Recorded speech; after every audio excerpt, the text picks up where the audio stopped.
God, you guys, I just noticed that there's an insect on my windshield. It's in one of the windshield wipers. I don't know what's happening. Oh my God, it just flew off. Okay. I was about to cry because I thought it was dead, but I guess it wasn't dead because it left.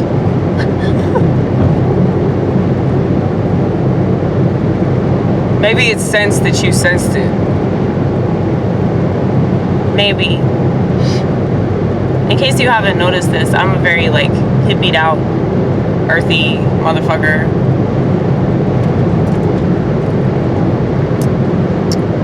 Very much so. I've always been that way. Like when I was younger, I was so obsessed with bugs and rocks and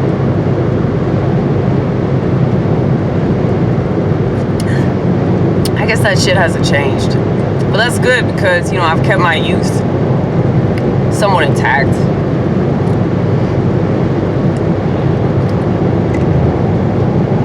I think that's one of the most beautiful things about schizophrenia is that, you know, you can go back to your childhood anytime you want to, man.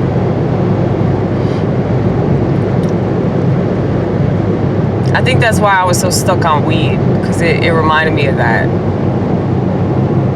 But then lately it was just like I was smoking weed to remind myself of smoking weed. It was just so depressing. I was like, yeah, remember back in the day when you used to really get something out of this and you don't anymore? You know, remember back in the day when this wasn't laced? You know, remember that? Shout out to that. God, I wish we weren't so fucking baked. This is kind of ridiculous. But yeah, I still have weed. I've been thinking about that, but it's like, it's not God's will for me to smoke anymore. Because I got this message from him a while back, you know, that I needed to cut that shit out of my life because it just wasn't the same shit anymore. And it was fairly difficult for me to do this because, you know, I'm attached to the plant. One, because I was addicted to it. I think there's a huge difference between addiction and attachment, okay? Because you don't know necessarily why you're attached to something, but you definitely know why you're addicted to something, okay? Anybody can get addicted to anything. It's not that hard. Any habit can eventually morph itself into an addiction if you're not careful. And I actually think that a habit is worse than addiction because you don't make excuses for an addiction. You always make excuses for a habit. And habit is what leads you in that direction. So, at least with an addiction, you know it's an addiction. It's like you're at the point of no return. It's like that self-destructive precipice that you're ready to jump off of. But, you know, a lot of people need to get to that point. It's like they need to hit rock bottom in order to come back up to the surface. You know, that definitely was the truth for me in regards to alcohol. And I felt that way with cigarettes too. I don't know if y'all watched my first channel, Aimless. Man, that was depressing. Like, I went back to smoking when I went on Instaspam, and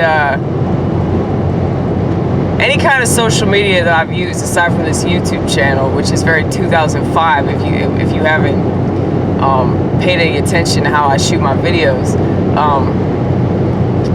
but it's like any type of like social networking that I try to do, aside from maybe Minds that I used maybe like 3 times and just completely forgot about because I just don't give a fuck about social networking. Never have, never will, because it's fucking pointless. But yeah, every time that I've tried to take it seriously, and it's just so depressing. I always end up going after some terrible addiction, you know, whether it be booze or cigarettes. Like I dropped out of college, and after I got out of a treatment center, I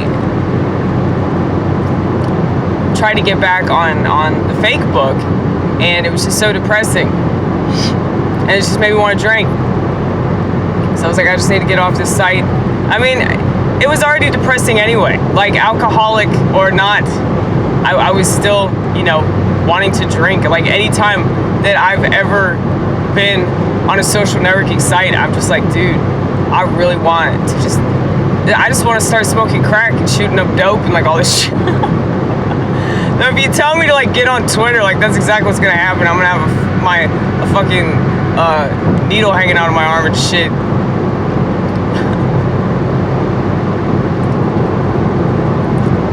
Yeah, they might as well be lying on that mattress because they're not useful at all, you know?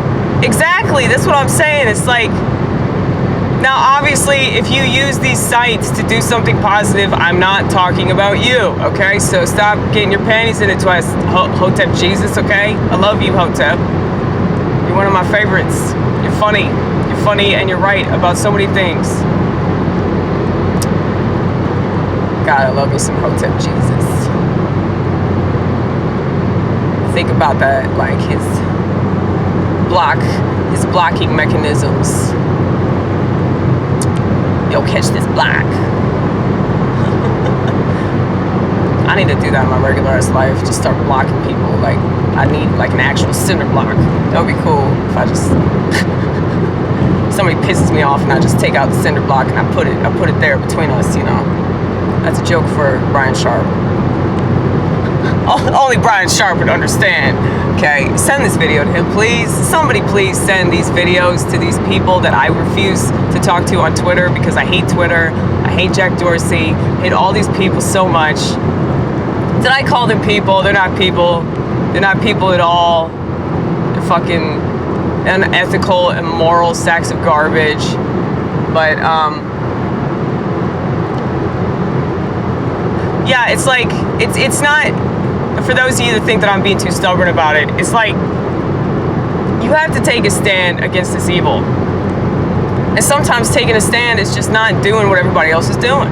Not going along with it. Even if it inconveniences you. Like, you realize how famous I could be. I don't want to be famous anyway, but you realize how much more attention I could get. You realize how much money I could make. So many people have told me that. I think I'm out of my fucking mind not doing this the way that they think I should do it. I should pursue this in a different way, in a way that the world would have me pursue it, you know? Twitter, Facebook, Instagram, get a smartphone, get a TikTok, do all this shit. But you know, fuck you. You know, like, I hate all that shit. Why would I do something that is psychologically damaging?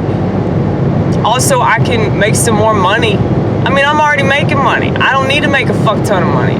I'm fine with making the minimal amount of money that I make at the 2 shit jobs that I have because I appreciate those 2 shit jobs because of the humility they give me, and because of that humility I have all these jokes to show for it.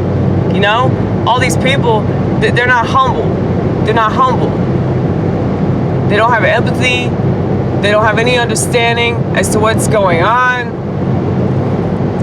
And I've always said, you know, the more depressed, the more you got to deal, the more depressed you are, the more you got to deal with psychologically, the more opportunity there is for advancement.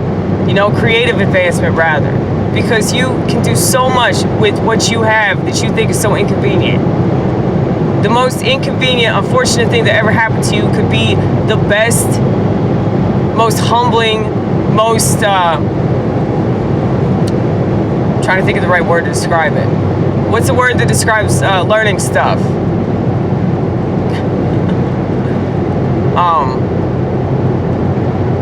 Knowledge giving. You know what I'm saying. Okay. Stuff that is really trying.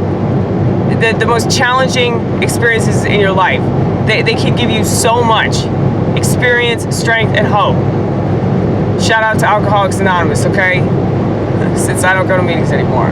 But yeah, like, there's just so much that you can get out of that.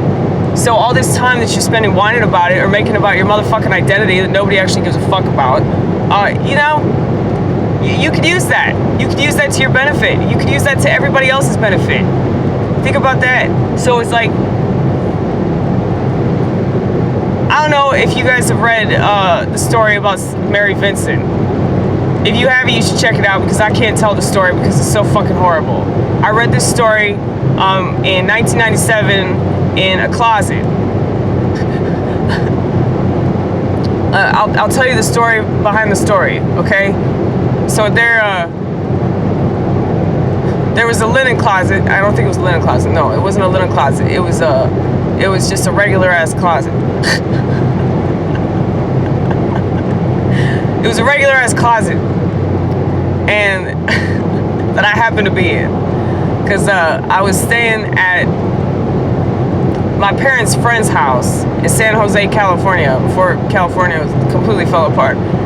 So yes, it was 97, and there are all these newspapers in the closet, and I was just really bored, and I just started reading all these newspapers, right? And I happened upon this story. It was so horrible. It was about this woman that was testifying against a guy that had previously raped her and dismembered her. This is a really horrible story. I can't stress this enough, okay?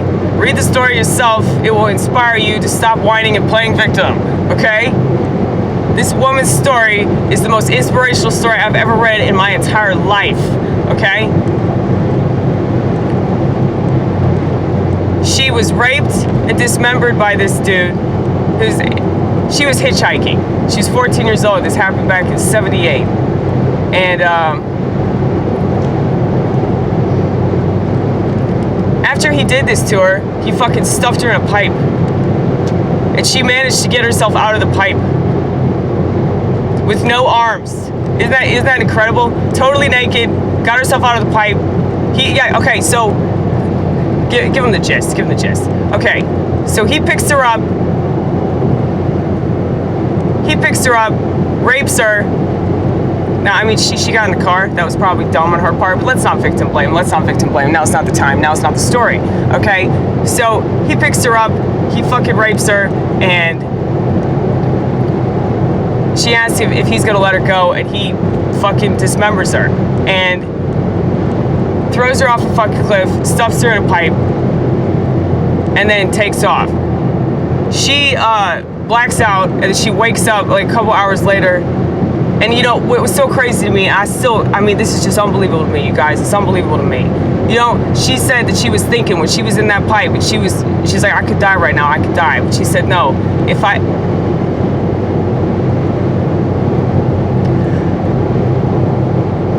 He's gonna do this to somebody else.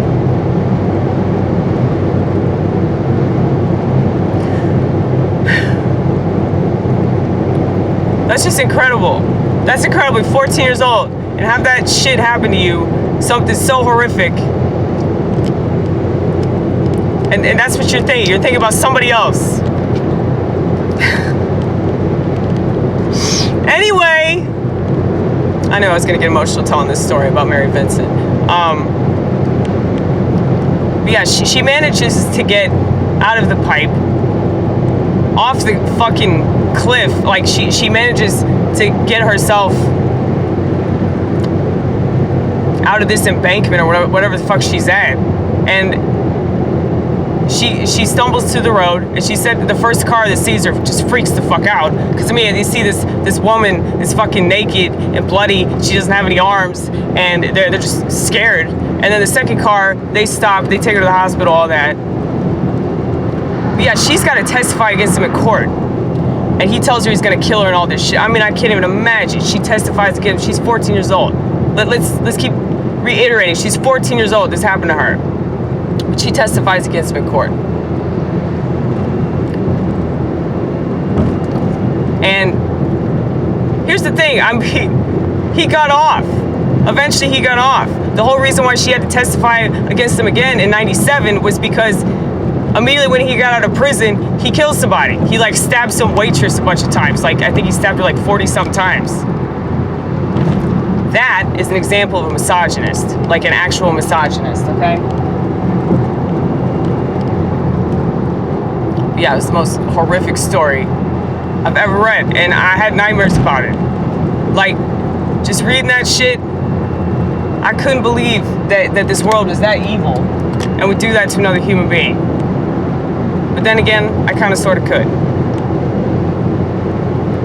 But yeah, anytime that you think you're a victim, I want you to read that story. Mary Vincent, look it up. And the coolest thing about this story is that this bitch is an artist. She's an artist. She has prosthetic arms, and she's a fucking painter. I mean, if that doesn't inspire you, I really don't know what will. But, you know, maybe it's a Christian thing. Maybe it's a Christian thing. Because, like, she's hardcore into that. Isn't that amazing that kind of faith can just, like, get you through anything, but people still insist that, oh, God is dead and all that shit? Well, obviously not.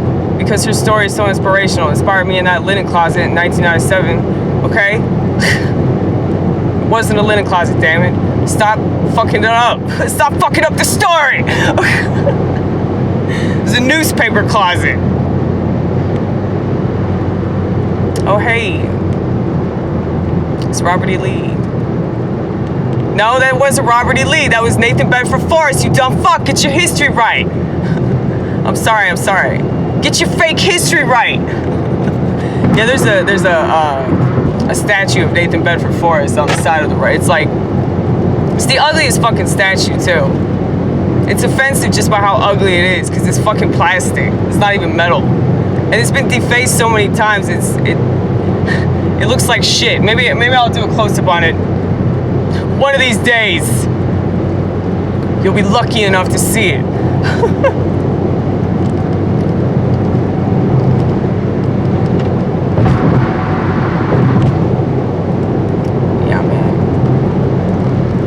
Yeah, but there's so much out there that's very inspirational, and yet people will still insist that there is no God. They'll still insist that, you know, the world is out to get them.